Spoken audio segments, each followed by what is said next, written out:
Well, we started off the game really well, played well, shot well, defended well, and then they got in a little rhythm there at the end of midway through the first half, and from that point on, I just never felt like we never could build on anything. We couldn't put together any consistency on either side of the ball. We couldn't consistently get stops, and we couldn't consistently score on our end. I give them credit; they're really good offensively. They're hard to stop.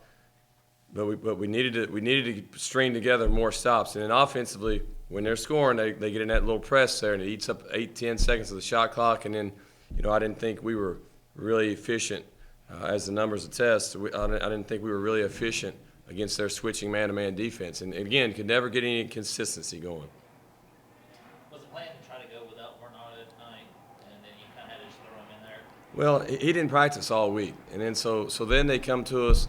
When I say them, Patrick, the trainer, he comes to us literally as the women's game's ending, saying, "Hey, he's ready to play." I mean, so and I'm from the type that if you don't practice, it's hard to you're gonna lose that rhythm you had, and you saw when he tried to play him. We only tried to play him there in the second half because early in the second half they were hurting us on the offensive glass, and we said we got to try to combat that on the glass, and he just physically wasn't ready to play. He just probably shouldn't even try to play him, and he had been doing such a good job on the defensive glass. He had 9 rebounds against Arkansas State, and we obviously missed him, but we still had our chances without him. Yeah, it seems like you have every game, but you'll have a 5-minute stretch where you're bitterly cold from the field. Are y'all still trying to find a play a go-to set that can maybe break out of that slump?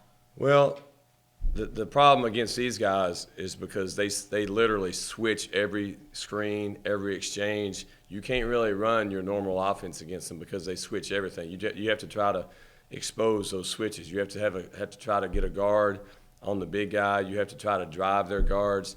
And without Jordan, that's one less guy to try to expose him on their switches inside. But we just try to keep the ball moving and keep driving it. Now, we did in the second half.